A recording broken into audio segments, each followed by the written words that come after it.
అందరికీ నమస్తే అండి. సో మేనిఫెస్టో నిన్న రిలీజ్ అయింది. వైఎస్ఆర్ కాంగ్రెస్ పార్టీ మేనిఫెస్టో నిన్న రిలీజ్ అయింది.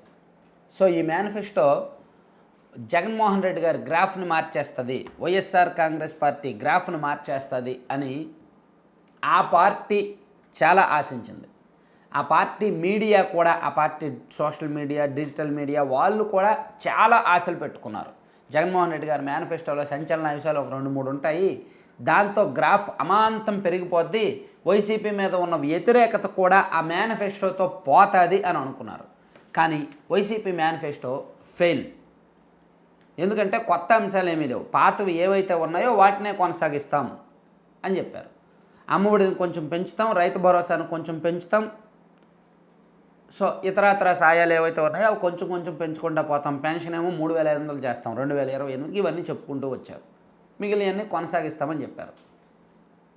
కానీ వైసీపీ ఎక్కడ ఫెయిల్ అయిందో, ఎక్కడ వ్యతిరేకత ఎదుర్కొంటుందో దాని మీద దృష్టి పెట్టాల. వైసీపీ మీద ఈ 5 ఏళ్లలో ఏ ఏ అంశాల్లో వ్యతిరేకత వచ్చిందో ఆ అంశాల మీద దృష్టి పెట్టాల. వాళ్లకు అనుకూలమైన ఓట్లు, వాళ్ళకి పడతాయి అనుకున్న ఓట్ల మీదే ఫోకస్ చేశారు తప్ప వాళ్ళకి పడవు అనుకునే ఓట్లను వదిలేశారు. అంటే రిస్కీ మేనిఫెస్టో రిలీజ్ చేశారు, సేఫ్ మేనిఫెస్టో కాదు. అది సేఫ్ మేనిఫెస్టో కాదు అని ఎందుకు అంటున్నానంటే వాళ్ళకి వ్యతిరేకంగా ఉన్న ఓట్లను వదిలేశారు. మెగా డిఎస్సి వదిలేసినట్టే కదా, సిపిఎస్ రద్దు వదిలేసినట్టే కదా, మద్య నిషేధం వదిలేసినట్టే కదా.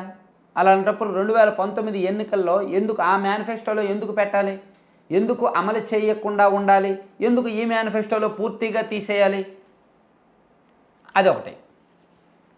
అంటే యువత ఓట్లు ఏడాదిన్నర కిందట జరిగిన 2 ఏళ్ల కిందట అనుకుంటా, సో 2 ఏళ్ల కిందట జరిగిన 2 ఏళ్ళు కాదు ఏడాది కిందట జరిగిన ఈ ఎమ్మెల్సీ ఎన్నికలు, గ్రాడ్యుయేట్స్ ఎమ్మెల్సీ ఎన్నికల్లో యువత అధికార పార్టీకి వ్యతిరేకంగా ఓటేశారు. గ్రాడ్యుయేట్స్ ఎన్నికల్లో 3 చోట్ల, ఈవెన్ కడప జిల్లా ఉన్న పశ్చిమ రాయలసీమ, తూర్పు రాయలసీమ, చిత్తూరు, కడప, నెల్లూరు లాంటి వైసీపీ కంచుకోట లాంటి ప్రదేశాలు ఉన్న గ్రాడ్యుయేట్స్ ఎమ్మెల్సీ స్థానాల్లో కూడా వైసీపీ ఓడిపోయిందంటే దానికి కారణం యువత వ్యతిరేకంగా ఉండడమే. మెగా డిఎస్సి ఇవ్వలేదనో, జాబ్ క్యాలెండర్స్ ఇవ్వలేదనో, ఉద్యోగాలు రావట్లేదనో, అభివృద్ధి జరగట్లేదనో, పరిశ్రమలు రావట్లేదనో యువత వైసీపీకి వ్యతిరేకంగా ఉన్నారు. దానికి సంకేతం గత ఏడాది వచ్చిన గ్రాడ్యుయేట్స్ ఎమ్మెల్సీ ఎన్నికల ఫలితాలు. ఇప్పుడు వైసీపీ వాళ్ళ మీద మళ్ళీ ఫోకస్ చేయలేదు, మేనిఫెస్టోలో పెట్టలేదు. కాబట్టి గ్రాఫ్ ఎలా పెరుగుద్ది? తగ్గిన గ్రాఫ్ ఎలా పెరుగుద్ది? అలాగే ఎస్సీలకు సంబంధించి ఎస్సీ కార్పొరేషన్ ద్వారా ఆల్రెడీ వైసీపీ మోసం చేసింది అనే విమర్శలు ఉన్నాయి. ఎస్సీ కార్పొరేషన్ ద్వారా గత ప్రభుత్వం, చంద్రబాబు గారి ప్రభుత్వం ఉన్నప్పుడు ఎస్సీ కార్పొరేషన్ రాయితీ రుణాలు ఇచ్చారు, స్వయం ఉపాధి రుణాలు ఇచ్చారు, ఇన్నోవా కార్లు ఇచ్చారు, కొన్ని కుటుంబాలను ఆదుకున్నారు. ఎస్సీ కార్పొరేషన్లో ట్రాన్సాక్షన్స్ జరిగాయి. కానీ ఈ ప్రభుత్వం వచ్చాక ఎస్సీ కార్పొరేషన్ చైర్మన్నో డైరెక్టర్లను నియమించి వాళ్ళకి రాజకీయ పదవులు ఇవ్వడం తప్ప ఎటువంటి ట్రాన్సాక్షన్స్ జరగలేదు.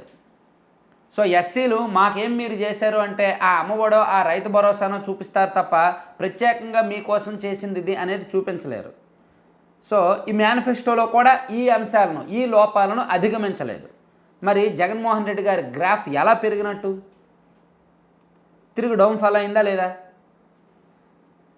అలాగే ముస్లిం మైనారిటీలకు సంబంధించి కూడా ప్రత్యేకంగా ఏమీ తీసుకురాలా. అలాగే మహిళలకు కూడా ఇప్పుడు వరకు ఇస్తున్న సాయమే తప్ప ప్రత్యేకంగా వాళ్ళ స్వయం ఉపాధికో లేదంటే ఇతర అంశాలను ఏమీ చేర్చలేదు. అంటే కీలకమైన రంగాల జోలికి వెళ్ళలేదు, కీలకమైన సామాజిక వర్గాల జోలికి వెళ్ళలేదు. కాబట్టి రిస్కీ మేనిఫెస్టోని రిలీజ్ చేశారు. ఆ రిస్కీ మేనిఫెస్టోని నమ్ముకొని జనంలోకి వెళ్తున్నారు. సో ఇది జగన్మోహన్ రెడ్డి గారి గ్రాఫ్ పెంచలేదు సరికదా, ఇంకాస్త తగ్గించింది. ఈ విషయాన్ని వైసీపీలో కూడా అంతర్గతంగా చర్చ జరుగుతుంది. YSR Congress party social media, digital media, ఆ పార్టీకి ఎంతో కొంత అనుకూలంగా ఉండే కొన్ని వెబ్సైట్లలో కూడా అదే చర్చ జరుగుతుంది. జగన్మోహన్ రెడ్డి గారి మేనిఫెస్టో గ్రాఫ్ పెంచలేదు, సో అక్కడక్కడ మేనిఫెస్టో ఫెయిల్ అయిందనే విమర్శ, అంటే డైరెక్ట్గా చెప్పలేరుగా వాళ్ళు మేనిఫెస్టో ఫెయిల్ అయిందని, సో ఇండైరెక్ట్గా అంటారు మేనిఫెస్టో ఫెయిల్ అయిందనే ఆరోపణలు, విమర్శలు ఉన్నాయి, దీన్ని వైసీపీ తట్టుకోలేకపోతుందని వాళ్ళే రాస్తున్నారంటే ఇంకా అంతే కదా. సో వైసీపీ మేనిఫెస్టో అనేది ఫెయిల్. ఒక రకంగా తెలుగుదేశం పార్టీ నెత్తిన పాలు పోసినట్టే ఈ వైసీపీ మేనిఫెస్టో ద్వారా. అంటే వాళ్ళు ఓవర్ కాన్ఫిడెంట్గా ఉన్నారు. సంక్షేమ పథకాలు లబ్ధిదారులు ఉన్నారు, వాళ్ళే ఓట్లేస్తారు. సంక్షేమ పథకాలు 60 లక్షల కుటుంబాలకు వెళ్తున్నాయి. ఆ 60 లక్షల కుటుంబాల్లో 50 లక్షల కుటుంబాలు ఓట్లు వేసినా చాలు, దాదాపుగా 1,30,000 1,40,000 ఓట్లు వస్తాయి. ఆ ఓట్లతో మనం 120 లేదా 110 స్థానాలు గెలుచుకోవచ్చు అనే ఒక సింపుల్ లెక్కతో వైసీపీ మేనిఫెస్టో రిలీజ్ చేసింది. అంతకుమించి ఇంకేమీ లేదు. కానీ అది ఆ సింపుల్ లెక్క లాజికల్గా ఉండొచ్చేమో కానీ ప్రూవ్ అవ్వడం కష్టం, నిరూపితం అవ్వడం కష్టం, జరగడం కూడా కష్టం.